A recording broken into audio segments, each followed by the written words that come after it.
साहब हमारे गुरु, हमारे बीएचयू के स्कॉलर, शास्त्रीय संगीत से पीएचडी परमानंद यादव सर, हमारे रेलवे के गुरु RS. Meena sir, Savitribai Phule serial पर लिखे साहित्य को लिखने वाले हमारे साथी गण और यहाँ बैठे हुए इस देश के भावी भविष्य निर्माण करता हूँ। सबसे पहले मैं अपनी बात इस लाइन से शुरू करूंगा कि विज्ञान के इस युग में हमने मूर्खता की पराकाष्ठा को देखा है, पत्थर को दूध पीते हुए और इंसान को पानी के लिए तड़पते हुए देखा है। साथियों, पूरी दुनिया में सिर्फ दो ही विचारधारा है, एक सच की है और दूसरी झूठ की है। कुछ झूठे लोगों ने झूठ को आधार बनाकर समाज को वर्णों में बांटा, फिर जातियों में बांटा, फिर ऊंच नीच की भावना पैदा की और इसी झूठ की व्यवस्था के ऊपर अंग्रेजों के आने के बाद एक हिंदू नाम की चादर लपेट दी गई। अब समस्या यह है, इस झूठ की व्यवस्था को हमारे लोग धर्म समझते हैं, लेकिन ये धर्म की व्यवस्था नहीं है, ये गुलामी की व्यवस्था है। लेकिन हमारे लोगों को इसका एहसास नहीं है। तो किसी महापुरुष ने कहा है, गुलाम को गुलामी का एहसास करा दो, गुलाम अपनी बेड़ियां खुद तोड़कर फेंक देगा। हम आपको 10 मिनट में एहसास कराएंगे कि हम कैसे गुलाम। उसने कह दिया ब्रह्मा के मुंह से निकले हैं और हमारे ऊपर आके बैठ गया और हमको बोल दिया तुम पैर से निकले हो। जैसे लग रहा है पैर में बच्चेदानी सेठ है, बच्चा ही पैदा कर रहा हो।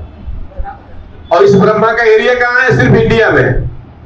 ये इंडिया के बाहर कोई बच्चा पैदा किया ही नहीं पैर से।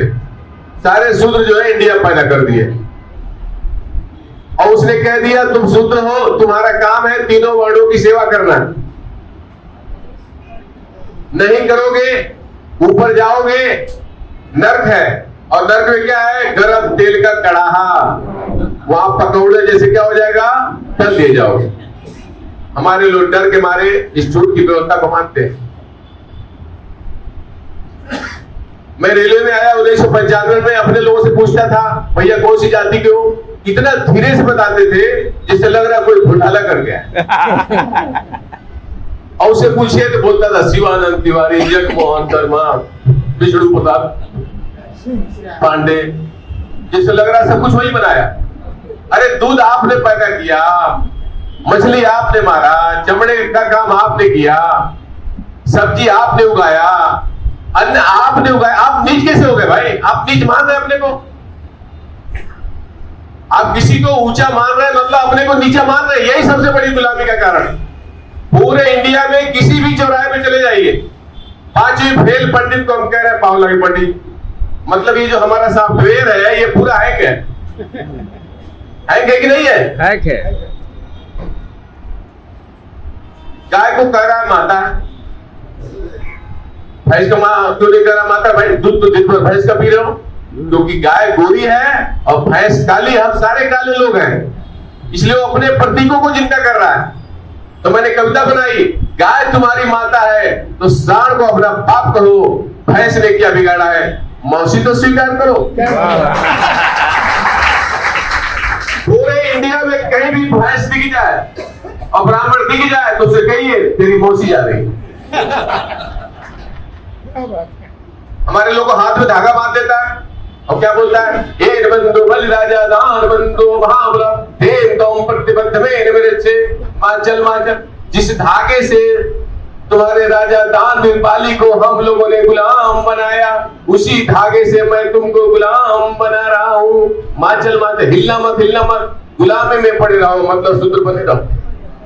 मतलब हाथ में धागा कहीं भी ब्राह्मण दूर से देख लेता है आपके हाथ में, वो समझ जाता है कि हमारी झूठ की व्यवस्था का पालतू गुलाम है। कुत्ता दो तरह का होता है, पालतू एक फालतू। फालतू के गले में पट्टा होता है और फालतू खुला घूमता है। ब्राह्मण आपका हाथ का धागा देख के समझ जाता है कि हमारी झूठ की व्यवस्था का फालतू। कुत्ता बोलना ठीक नहीं, मैं भी बनता कुत्ता बोल देंगे ऐसे ही बोल। इसी हाल में हम लोग 5-6 साल पहले एक जयंती बना रहे थे और बहुत सारे मीना लोग आए थे। जैसे वो राम पुरुष कैंची ले खड़े हुए सब मीना भाग गए। इसलिए हम कैंची उची लेके नहीं खड़े रहते। मीना आएगा ही नहीं, सुनेगा ही नहीं। 42 एमएलए हैं राजस्थान में, लेकिन ना उप मुख्यमंत्री ना कोई मंत्री, कुछ नहीं। क्यों भाई? जाति, इस झूठ की व्यवस्था। हम इस झूठ की व्यवस्था को अंगीकृत, अधिनियमित और आत्मार्पित करते हैं, संविधान को नहीं करते हैं। इसलिए तो हिंदू धर्म आ रहा है भाई। ये मोदी क्या गलती है इसमें? 100% हिंदू धर्म बनने वाला है, और हिंदू धर्म में आप शुद्ध रहेंगे और आप आए रहे तो भाई चलाएंगे, गडरिया है भेंट कराएंगे, धोबी है कपड़ा धोएंगे, जमाने चबड़ी का काम करेंगे। इसमें बाबा साहब का कोई गलती नहीं है, सावित्रीबाई फुले की कोई गलती नहीं है, ज्योतिबा फुले की कोई गलती नहीं है। ये सब गलती हम पढ़े लिखे लोगों की है। जो नौकरी किए लोग हैं उनकी गलती है। हमारे लोग, आप कहीं भी जाइए, नाला सुपारा जाइए, जितने भी पार्क हैं वहां सारे जय श्री राम बोलते हैं। कोई संविधान बोल के दिखाए? हम लोग चर्चगेट आते थे, वो एक गार्ड जोर से देख के मुझे बोलता था, यादव जी जय श्री राम, तो मैं बोलता था जय संविधान। सारे भगवान परेशान। आपकी पहचान क्या है? आप अगर भगवान से जुड़े हैं, आप हिंदू हैं। आप इन महापुरुषों से जुड़े हैं, आप बहुजन हैं। बहुजन सिर्फ कुछ लोगों को बना दिया गया नहीं, ये 85% के लोग में घर जाएगा, 85% बहुजन बनेगा। 1-2 राज्य छोड़िए, 29 राज्य का मुख्यमंत्री आप बनेंगे, 29 राज्य के राज्यपाल आप बनेंगे, प्रधानमंत्री आप बनेंगे, फाइनेंस मिनिस्टर आप बनेंगे, होम मिनिस्टर आप बनेंगे। आप क्या बन रहे हैं इसमें? नीच और घंटा। मंदिर जा रहे हैं, आपका ध्यान भगवान पे, हे काली माता, हे बजरंगबली, हे दुर्गा जी, और उसका ध्यान कहां पे है? दान पेटी पे, पॉकेट पे है। दान पेटी हटा दीजिए, पंडित भाग जाएगा। वो किसके लिए बैठा है? दान पेटी के लिए। दान पेटी के लिए। वो घंटा हम लोग ने लगाया है, और घंटा तो कहानी में पढ़ा, वो घंटा इसलिए लगाया कि अंदर कुछ गड़बड़ करता था। मतलब आप जाइए तो उसको मालूम पड़ जाए कोई आया है, इसलिए गड़बड़ काम बंद कर देता था। ये व्यवस्था थी।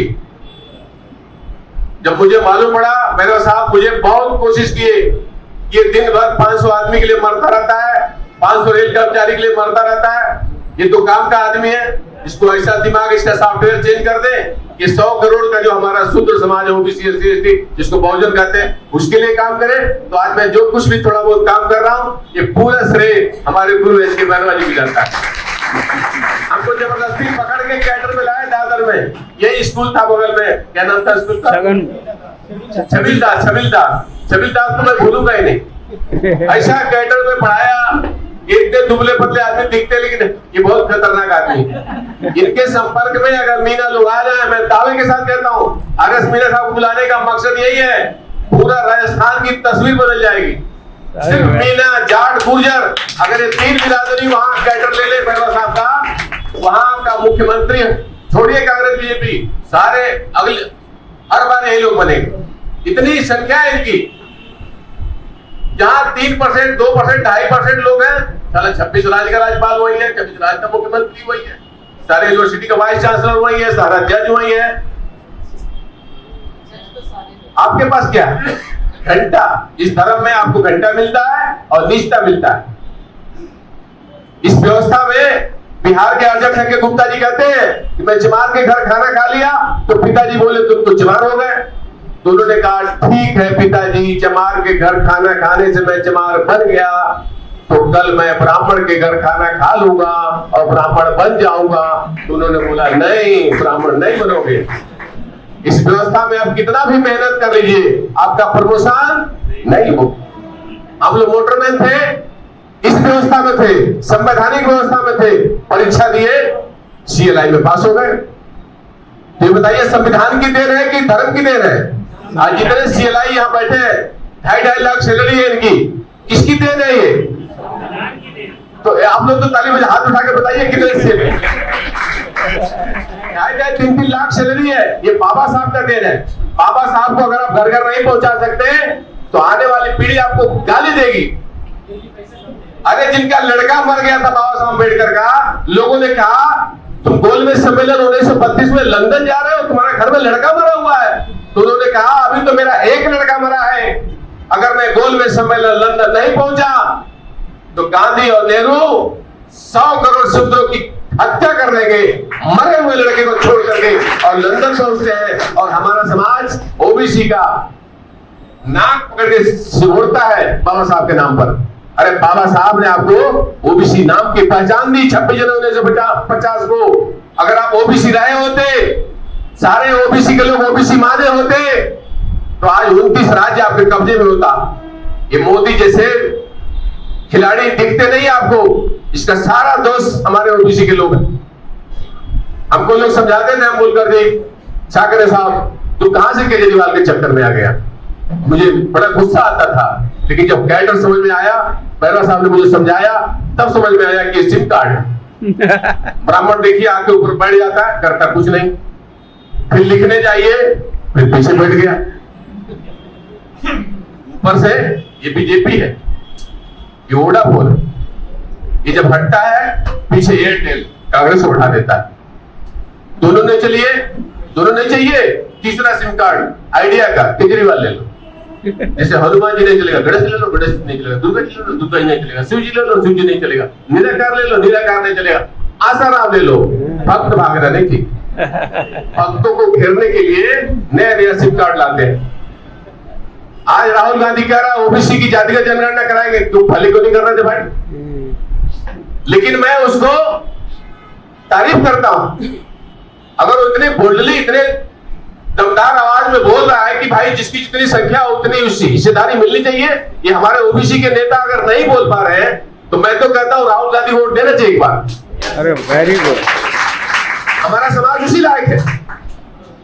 हमारा समाज सीबीआई से क्यों डरता भाई? तुमको जेल में डाल देगा क्या? तुमको खाना नहीं मिलेगा? अरे मैं अगर पॉलिटिकल रूप से अगर किसी को शेर कहता हूं तो बिहार का लालू प्रसाद है। कितनी बार भी जेल में डाल दिया और वो झुका नहीं, तो तुम क्यों झुकते भाई? आज उत्तर प्रदेश की बुरी हालत है तो सारे पार्टी के लोग जिम्मेदार हैं। इसलिए हम लोग पॉलिटिक्स को हाथ नहीं लगाते, कुछ नहीं होने वाला। आपके हाथ से पॉलिटिक्स निकल चुकी है।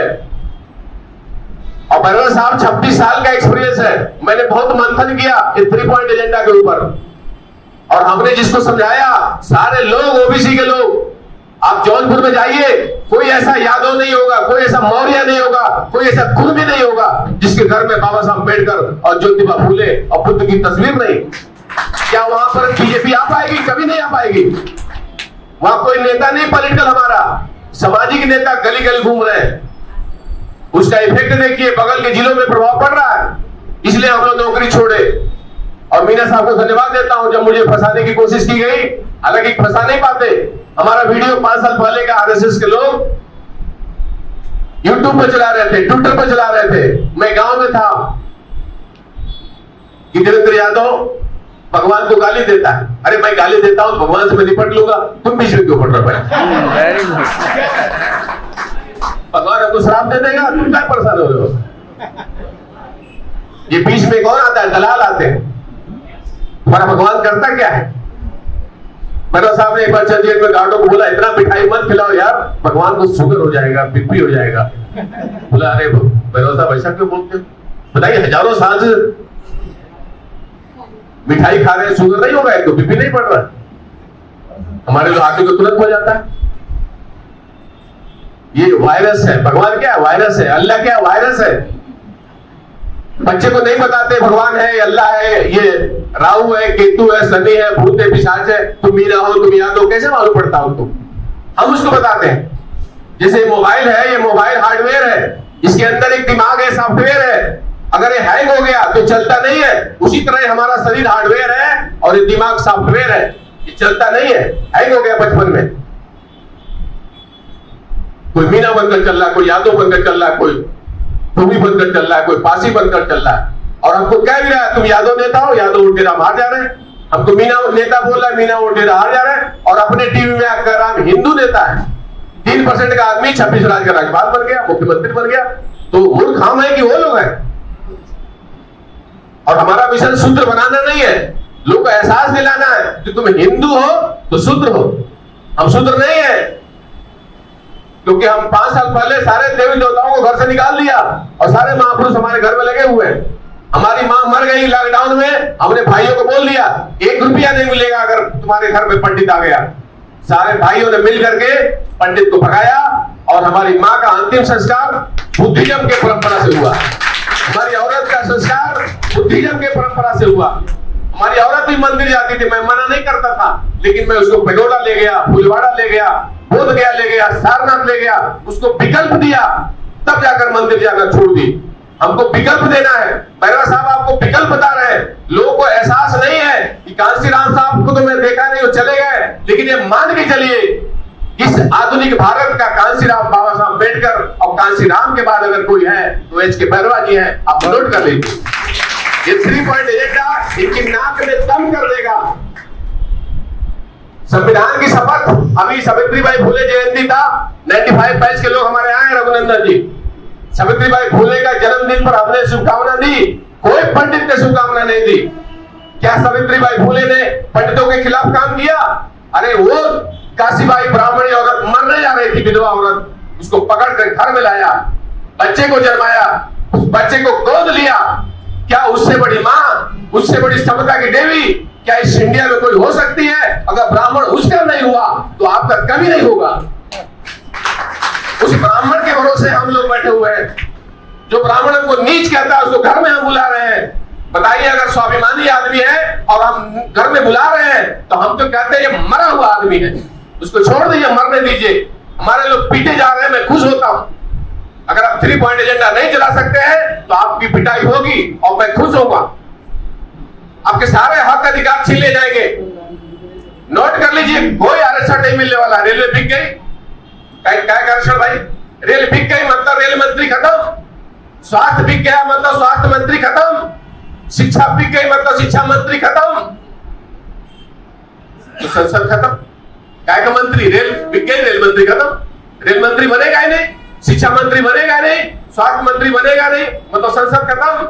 संसद खत्म तो आपका राष्ट्रपति खत्म, संविधान खत्म, तिरंगा झंडा खत्म, लोकतंत्र खत्म। वापस आएगा धर्मतंत्र, हिंदू तंत्र, उच्च नीच, ब्राह्मण के आगे सारे नीच। आप पुराना काम जो 26 जनवरी 1950 के पहले करते थे वो करना पड़ेगा। कोई माई का लाल आपको रोक नहीं सकता, मैं दावे के साथ कहता हूं। इसलिए सारे देवी देवताओं आपके घर में है तो कोई बात नहीं, नहीं हटा पा रहे शुरू में, उनके बगल में लगा दीजिए, दोनों में झगड़ा होने दीजिए। दोनों भगवानों में जो असली रहेगा वो रह जाएगा और नकली बाहर हो जाएगा। झूठ तंत्र के खिलाफ भारत में कौन पैदा हुआ? गौतम बुद्ध। 2500 साल पहले उन्होंने कहा इस दुनिया में दुख है तो दुख का कोई ना कोई कारण होगा, और अगर कारण मालूम पड़ गया उसका निवारण हो जाएगा। उन्होंने कहा कोई चीज इसलिए मत मानो कि सारी दुनिया मान रही है, कोई चीज इसलिए भी मत मानो कि बड़े लोगों ने कहा है, कोई चीज इसलिए भी मत मानो कि धर्म ग्रंथों में लिखा है, कोई चीज इसलिए भी मत मानो कि मैं कह रहा हूं, बल्कि अपनी बुद्धि अपने विवेक से खुद तय करो क्या सही है क्या गलत है। तो कहते हैं बुद्धं शरणं गच्छामि, आप अपनी बुद्धि के शरण में जाइए। धम्मं शरणं गच्छामि मतलब प्रकृति के बनाए हुए समतावादी नियमों की शरण में जाइए। संघं शरणं गच्छामि मतलब तर्कशील लोगों के समूह में रहिए। जो तर्क नहीं कर सकता वो गुलाम। तर्क करिए। पार्वती जी नहा रही है और अपने मैल से बच्चा पैदा कर दी, पता नहीं कितना महीना से नहीं नहाई, और एक ही दिन का बच्चा दरवाजे में खड़ा भी हो गया। गांव में 6 महीना उसको बुटवा लगा रहे हैं, मीच रहे हैं, तो खड़ा हो रहा, एक ही दिन का बच्चा खड़ा भी हो गया। शंकर जी आए, बोले तू कौन है? मैं तो पार्वती का बेटा हूँ। अरे तू कब बेटा हो गया भाई? हमें तो कोई सूचना ही नहीं। भगवान है उनको मालूम नहीं है, उसकी मूड़ी काट देते हैं। पार्वती रोने लगती है, हमारे बच्चे को जिंदा करो। अरे रोने की क्या जरूरत है भाई, जब नहाने से ही बच्चा पैदा हो रहा है, एक बार और नहा लीजिए। चलिए कोई बात नहीं, मुंडी छोटा सा मुंडी है 200 ग्राम का, वो मुंडी, वही मुंडी भगवान अब जोड़ सकते हैं। मुंडी कहां से ला रहा है? 75 किलो हाथी। 75 किलो हाथी का मुंडी लाएगा, काटेगा, माठेगा, छाटेगा और लेकर सटाएगा, तो सटेगा? उसका ब्लड ग्रुप मिल रहा है। अभी किडनी आपका खराब है तो डॉक्टर बोलता है ओ ग्रुप का लगेगा, बी ग्रुप का लगेगा। हाथी का ब्लड ग्रुप और बच्चे का ब्लड ग्रुप मिल रहा है।